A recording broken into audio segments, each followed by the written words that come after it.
All right, y'all.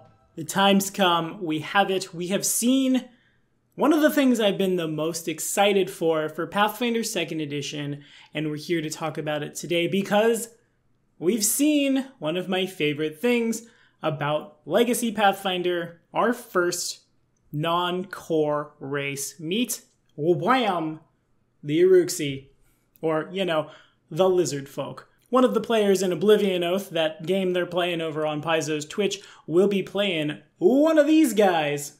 And we're here to talk about what that means for the future, both of BDG and of Pathfinder 2nd Edition.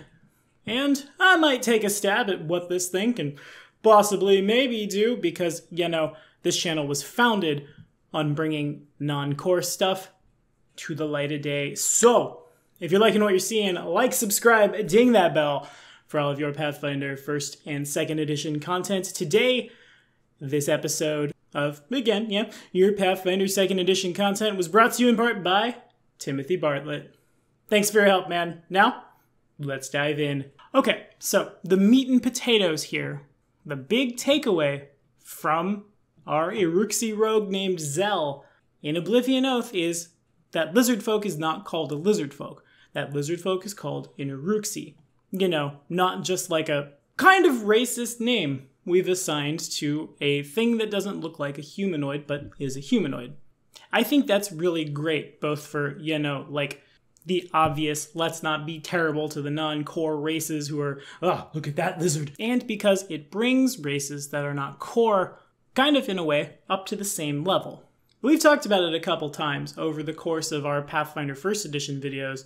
The real name of the catfolk is the Amarun, the real name of the fetchling is the Kayal, so on and so forth. Calling the lizard folk not a lizard folk, giving it an actual name, makes it, feel like an actual race and not just a monster. This is a trend it looks like we'll be seeing throughout Pathfinder 2nd Edition if, Eric Mona on Reddit is any kind of credible, and you're credible, right, Mona? You're not betraying us when you say that even mites get names they call themselves? Yeah. Does that mean the mite is a player race? Does that mean we'll see mite ancestries? If so, will they still have a negative level adjustment? Probably not. Let's actually make them playable, right?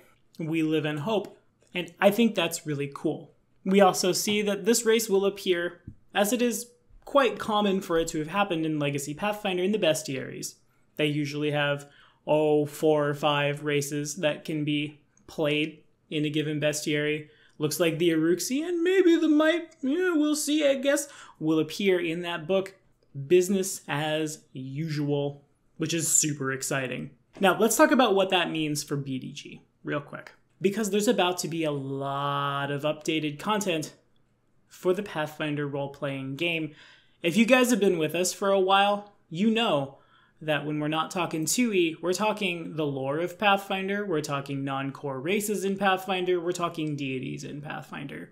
When these books drop in August, we will suspend the requests in such a way as to get these out, delivered to you guys waiting on your Pathfinder 2nd Edition content. And also, personally, as the guy who's staring down the barrel of 100-odd races, give or take a homebrew or two, it helps me kind of check the box as we go. That thing's out, let's cover it. And then, when it's covered, we go forward. Does that mean we are suspending our Pathfinder 1st Edition content forever? No. Absolutely not. No way. But when we see all that sweet Pathfinder 2nd Edition lore and races and all the things we're actually mechanically playing or playing in, we'll have it here first. Now, let's look at the stats of this thing. Let's do a little reverse engineering, shall we? When we look at the stats that this level 1, I believe, Iruxi Rogue is bringing to the table, if I had to hazard a guess, I would say it's probably a +2 to Dex and Con, which is only a slight jump from the +2 Strength +2 Con of the Lizard Folk race from Pathfinder 1E. The neg, if any, is probably, I think I'd have to say the Wisdom, given that the Wisdom is the lowest score, but certainly could be something along the lines of the Int or the Strength as well. As far as those hit points go, it looks like the Ancestry has 8 racial hit points, given Con mod of 2, 8 hit points on a rogue. That means 10 plus 8, right? Easy enough. Math is fun. As far as what the race does, as far as like ancestry feats go, I have to imagine something with the tail to make it a little on the maybe prehensile side, perhaps a swim speed. One of the things I disliked the most about this boy here, the Legacy Lizard Folk, is that the race itself didn't have a whole lot of customization, not a whole lot of flexibility. It was just a scaly humanoid, usually with a spear, maybe sometimes riding a dinosaur, usually just to be attacked by the PCs. So if we see something along the lines of Iruxi with a swim speed, a climb speed, buffs to stealth for a kind of chameleon effect, a prehensile tongue perhaps, a poisonous bite, all of those seem really fun, really flavorful, and really playable. Though I imagine one race will be better at other things than others, at least it seems like the track has been set for the Iruxi to be on par with everybody else.